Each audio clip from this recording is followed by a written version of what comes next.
it started to feel really bare and empty, and I found myself not really sitting in there as much. So I was guided to clear it out yesterday, and I thought that this joy painting was going to fit inside and that I would sit where I am now and just stare at it across the room. I felt so much more from it now than when I was working on it and it was just down in the basement. It just felt like, weird and in process. I have no idea where I'm going with it. I still don't. But now, when I looked at it, I felt such power coming from it. And I realized it's 8 tentacles. And I had written each of the plant allies and crystal allies I'd worked with during this Gaia course in specific quadrants. And so it's like 8 directions. And then I also added Magdalene codes that resonated with each of these allies. And this is what I'm doing with the crystal grid. So I had just made a crystal grid for, at the Sanctuary of Beauty, I made one. Oddly, I did not include like anything about my partnership or the home, which is what I expected, but that, it kind of felt like I need to focus on connecting with myself and this aspect of play and nourish that before I can like move into focusing on what I want to create from there. Parents' home, I created another grid that was all around money. So I've been working with the spirit of money for a little while now, and there was a meditation where I was guided to connect with the spirit of money through this painting that I painted when I was in high school. So I painted this in an art class when I was like 16 or 17. It was supposed to be my idea of my beloved. Like, I wanted to just paint this guy that I thought was totally hot. And so I pictured him having like gray eyes and dark hair and like a chiseled jawline and a brow ring and a tattoo, because I was a teenager into vampires. He ended up looking really awkward and creepy, and like his receding hairline and very pointy. But yeah, the tattoo on his neck is the Chinese character for rain, like falling rain. And I called the painting Sir Rain at the time, Reign. I thought it was clever. And I never liked the painting. So I was like, how does this connect to money? And what I was shown is that, I was recreating my relationship with money to be like a love affair, a relationship where I feel safe and secure and where we trust each other, and there's not this like clinging or fear of abandonment or big ups and downs. So I felt it was this reminding of connecting with like that part of me, that teenage self that still believed in like romantic love and the one and like the soulmate, and to know that I can have that relationship with like myself and the divine masculine. And that's how I see money, as this like container or vehicle that allows me and works with me to create the life that I want and that supports me. I put the painting in this inner sanctum and I would just meditate with it. And when I made this grid, which I actually thought it was going to be the same grid as at the Sanctuary of Beauty in my apartment with Tony, but when I was at my parents' house, I would feed it here. But it was wanted to be a totally different grid and all around money. And I was told to bring this painting out of this inner sanctum to my bedroom where this money grid is.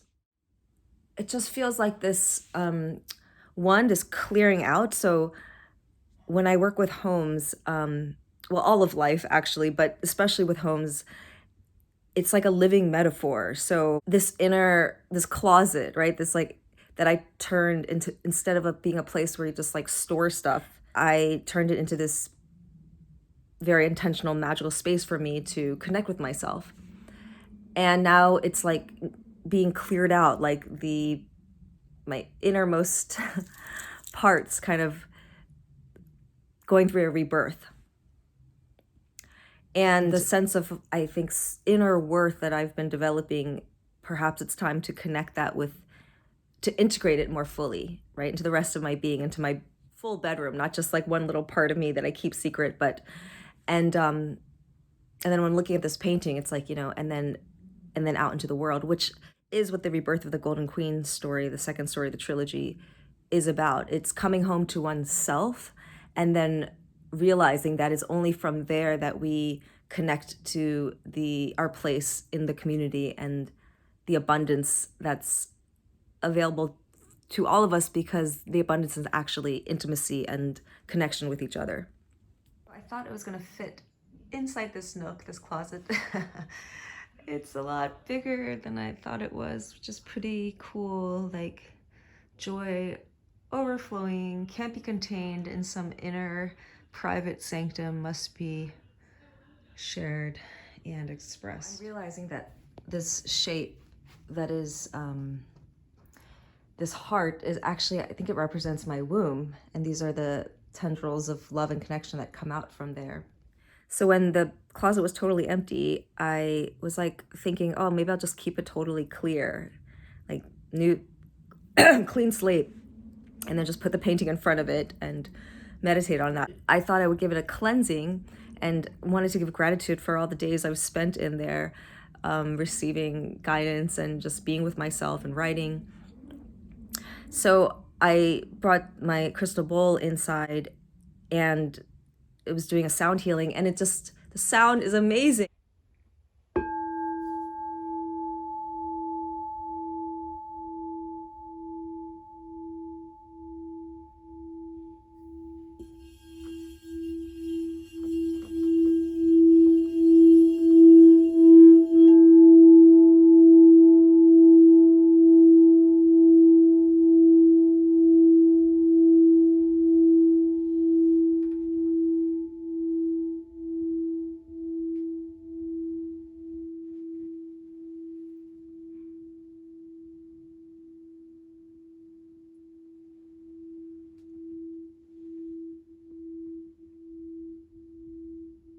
And so then I thought, wait a second, like, for when I anoint myself, I often will do different toning with my mouth. And also, as part of the vaginal kung fu, they suggest chanting Hu before, doing sexual practices, like Hu, like while focusing on the third eye in different tones, but the seed syllable Hu.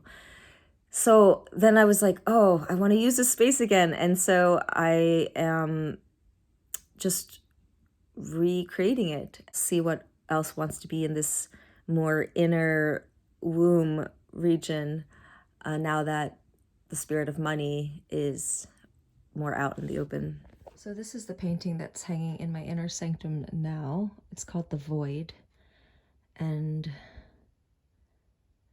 I created it because I was looking for a way to integrate these feelings that actually came up in my womb journal when I was with Stephen, and it's also coming up now with Tony, which is how to feel free and independent and have the space I need for myself, while also enjoying deep connection and security in another and feeling held. How do I relax and feel surrendered and also feel like I'm in divine action and living on purpose? Also, just another confirmation about the value of going slow, the patience of moving like the snail. This painting, so many times I would walk by it and just be like, what's the next step? Why can't I just finish something? I have so many paintings in process. But, then these synchronicities happen. I see this magical interweaving that is timeless, that it and needs time to organically grow and get more complex. And the delight that I'm able to feel when I can appreciate that. Again, enjoying the process. So this has also been what's coming up. Like, it's my job to be in joy in the moment, instead of being so always feeling behind, this gap between like, oh yeah, I have these intentions, like I want to be orgasmic and feel alive, and I want my relationship to be full of passion, and I want to, my business to impact and help so many people. And that, instead of it allowing it to be inspiring, sometimes I let myself go into like self-doubt and like something's wrong because it's taking too long, or challenges come up that are actually opportunities to grow into the person I need to be to receive these things that I desire. But if I trust that the fulfillment of my desires is inevitable, then I can relax and enjoy this process that will never happen again, right? It's like, sometimes when you're single and you're just like, oh, I just want to be with someone. I wish I was with someone. And meanwhile, people who are with people like envy people that are single. And it's like, if you knew that, or if you're unemployed, right? And it's super stressful. It's like, I need a job. But if you knew that the job was going to come the day it's going to come, no matter what, wouldn't it be great to just totally enjoy those days of freedom? So I'm trying to remember that, like, me falling in love with myself and coming back to my original blueprint is inevitable. And my, fulfilling my destiny and offering what I'm here to offer the world and meeting the people I'm here to meet is inevitable. So in the meantime, if things don't look like that, then to just, enjoy that it's challenging. Enjoy that, like, I feel like I'm fumbling, that my, the places I'm spending time in are in chaos. It's, when you can look back and like, it's almost like sometimes you feel fondest of the times that were the most difficult, because looking back, it's like, oh, this like compassion for yourself and gratitude that you like stuck it through, because in the end, it's all worth it, right? Nothing is wasted. And the receiving is so much more beautiful because it unfolds over time, right? Softly unfurling over time.